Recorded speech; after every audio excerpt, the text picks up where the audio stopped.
충북의 사회적 거리 두기가 2주 더 연장됐습니다. 학원과 체육시설의 영업시간 제한은 해제됐습니다. 고향사랑 기부금법이 국회를 통과했습니다. 고향에 기부금을 내면 세액공제와 답례품도 받을 수 있습니다. 충북에서 30대 비경제활동 인구가 4만 7천 명으로 2018년 이후 최대를 기록했습니다. 사실상 구직 폭기자라는 분석입니다. 여러분 안녕하십니까? 오늘 충북 코로나19 발생 현황부터 알아보겠습니다. 신규 발생 확진 환자는 53명입니다.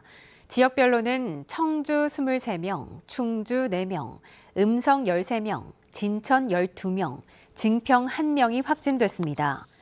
충북 누적 환자는 6,436명, 충북 누적 사망은 78명입니다.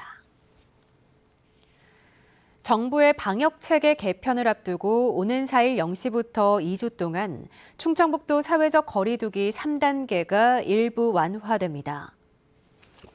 새벽 0시 이후 운영할 수 없었던 수영장 외 실내 체육시설과 학원, 교습소의 영업시간 제한이 해제돼 면적당 인원수 제한만 연장됩니다.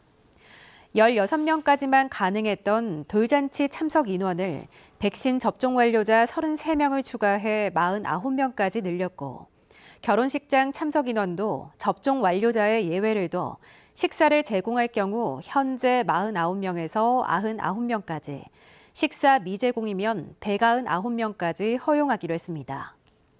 5인 이상 사적 모임 금지, 백신 접종 완료자 포함 모임 8명 초과 금지 등 기존 거리두기 3단계 방역 시책 대부분 그대로 유지됩니다. 충북에서는 지난달 28일 코로나19 하루 확진 환자 수가 발생 이후 최다인 84명을 기록하는 등 추석 연휴 이후 하루 평균 60명 수준의 확산세가 이어지고 있습니다. 고향에 기부금을 내면 세액공제와 함께 답례품을 받을 수 있게 한 고향사랑 기부금법이 국회를 통과했습니다. 도입론이 14년 만인데요. 재정이 열악한 지자체들은 세수 확충을, 지역민들도 특산물 판매나 지역화폐 활성화를 기대할 수 있습니다. 주요 내용을 정재영 기자가 정리했습니다. 올해 충청북도의 재정 자립도는 32.9%. 전국 평균치는 물론 대전, 세종 등 충청권 4개 시도 가운데 가장 낮습니다. 고향사랑 기부금법은 충북처럼 재정이 취약한 지자체의 재원 확보 방안의 하나로 마련됐습니다.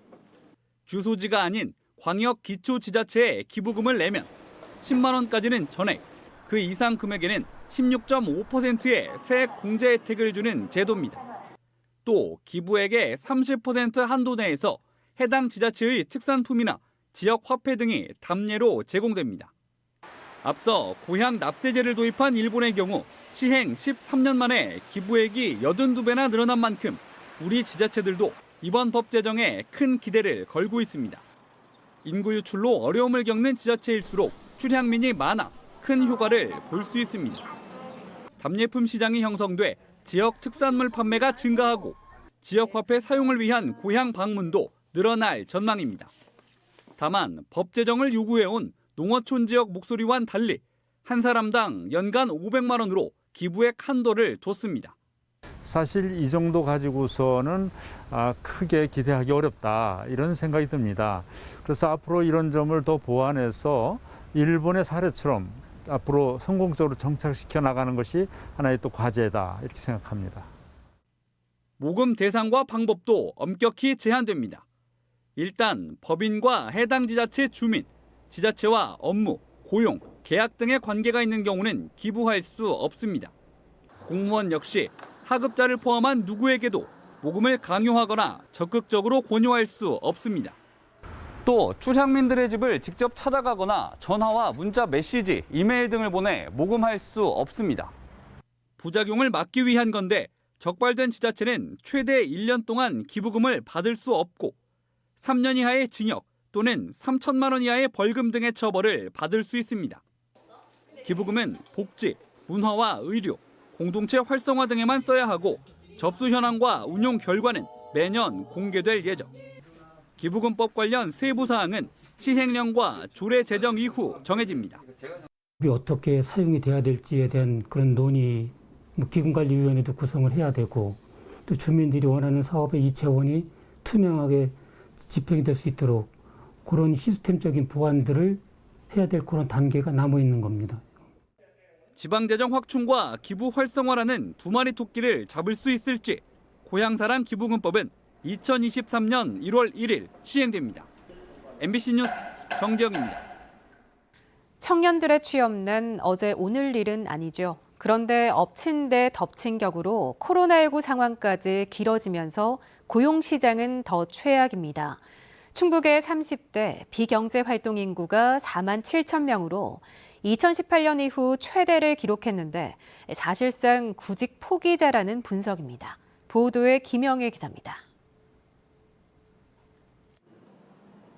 코로나19 상황이지만 대학 도서관 열람실은 늘 북적거립니다. 주로 취업 준비가 한창인 졸업생과 4학년 학생들입니다. 특히 올해는 코로나19로 취업문은 더 좁아지고 인턴십 프로그램도 사라져 절박감은 더합니다.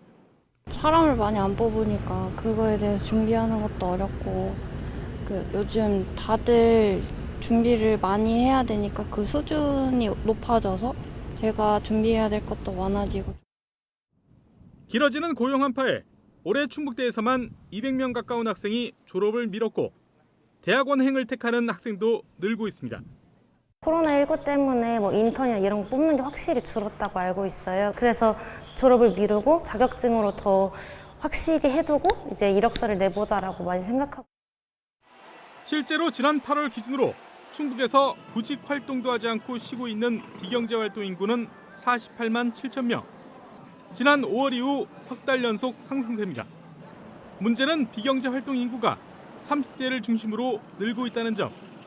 올해 2분기 충북의 30대 비경제 활동 인구는 4만 7천 명으로 2018년 1분기 이후 최대를 기록했습니다. 취업난도 문제지만 코로나19를 버티지 못한 젊은 창업자들과 자영업자들의 폐업도 영향을 끼쳤다는 분석입니다. 거의 다 지금 문 닫은 상태잖아요. 그게 대부분이 30대는 기본 자금이 부족한 상태고 또 준비 없이 하다 보니까. 충청북도는 가장 경제활동이 왕성해야 할 청년층을 중심으로 구직활동 포기가 늘고 있다는 점에서 고용시장에 더 큰 위기로 해석하고 있습니다. 좋은 일자리를 찾기가 상당히 어려운 그런 시기이긴 하지만 30대를 위해서 지역 주도형 청년 일자리 사업 이걸 다각화하려고 하고 있고요. 코로나19 장기화 속에 일자리까지 포기하는 청년들을 위해 특단의 대책 마련이 시급해 보입니다. MBC 뉴스 김영일입니다. 충청북도 교육청과의 임단 협의 결렬되자 교육공무직 노조가 단체 행동을 예고했습니다. 전국 교육공무직 본부 충북지부는 충북교육청을 포함해 전국 시도교육청과 진행한 집단 임금교섭이 지난달 결렬됨에 따라 오는 20일부터 총파업에 들어가겠다고 선언했습니다. 이들은 복리후생비는 직무와 무관하게 복리후생 차원에서 주는 것으로 인권위가 공무원과 공무직 간 차별을 해소하라고 권고했지만 개선되고 있지 않다고 주장했습니다. 그러면서 오는 20일 전국에서 동시다발적으로 진행하는 1차 총파업에 참여해 공정한 임금 실현을 요구하겠다고 밝혔습니다. IT 분야 창의 융합 인재 육성을 목표로 한 학생단체 IT 스카우트가 K-스마트 교육 시범도시로 선정된 진천군에서 창단했습니다. 진천군 초중학교 5곳에 재학 중인 학생 130명으로 구성된 IT 스카우트는 연말까지 전문 교육 업체를 통해 인공지능과 코딩, 메타버스 체험 등의 교육을 받을 예정입니다. IT 스카우트는 스마트 교육 시범도시 선정으로 2025년부터 도입될 초중고 인공지능 교육과정에 대비하기 위한 교육 모델입니다. 하급 직원에게 확진자라는 외모 비하 발언을 한 청주시청 공무원에 대해 모욕죄가 확정됐습니다. 대법원 2부 주심 조재현 대법관은 모욕 혐의로 기소된 청주시 6급 공무원에 대한 상고심에서 벌금 100만 원을 선고한 원심의 잘못이 없다며 상고를 기각했습니다. 재판부는 피해자 진술이 일관되고 구체적인 정황과 당시 느낀 감정을 솔직하게 얘기하는 데다 피고인을 무고할 만한 이유도 없어 보인다고 설명했습니다. 확진자는 코로나19로 외부 활동을 하지 않아 살이 찐 사람을 이르는 비속어로 해당 공무원은 지난해 3월 청주시청 비서실에서 하급 직원에게 확진자라고 말해 견책 처분을 받았습니다. 청주 오창 방사관 가속기 구축 추진단장에 고인수 전 포항가속기연구소 소장이 임명됐습니다. 고인수 단장은 지난 2015년까지 포항 4세대 방사관 가속기 구축 추진단장을 역임하고 두 차례 가속기 연구소장을 지낸 전문가로 앞으로 오창 방사관 가속기 구축을 위한 추진계획 수립, 세부 실행계획의 집행과 관리 등 운영 전반을 총괄하게 됩니다. 고 단장의 임기는 오는 2024년 9월 30일까지로 연임이 가능합니다. 1조 원 이상의 사업비가 투입되는 오창 다목적 방사관 가속기는 전자를 빛의 속도로 가속해 빛을 만드는 장치로 기존 3세대 원형 가속기보다 100배 밝은 빛을 내 반도체나 신약 개발 등에 활용될 예정입니다. 공유 주차장 확충이 청주 시민이 뽑은 참여 예산 1위에 올랐습니다. 청주시는 시민들이 제안한 내년도 예산 사업 31건 가운데 사업 추진이 가능하다고 판단된 15건을 대상으로 다시 의견 수렴을 진행했습니다. 시민참여위원회 평가와 일반 시민 설문조사를 합산한 결과 청주시 공유주차장 확대가 1위에 올랐습니다. 2위는 무심천 산책로 공공화장실 현대화가, 3위는 모충동 우범지역 방범용 CCTV 설치 사업이 뒤를 이었고 어르신 키오스크 활용 교육도 6위에 올랐습니다. 네, 뉴스를 마칩니다. 시청해주신 여러분 고맙습니다.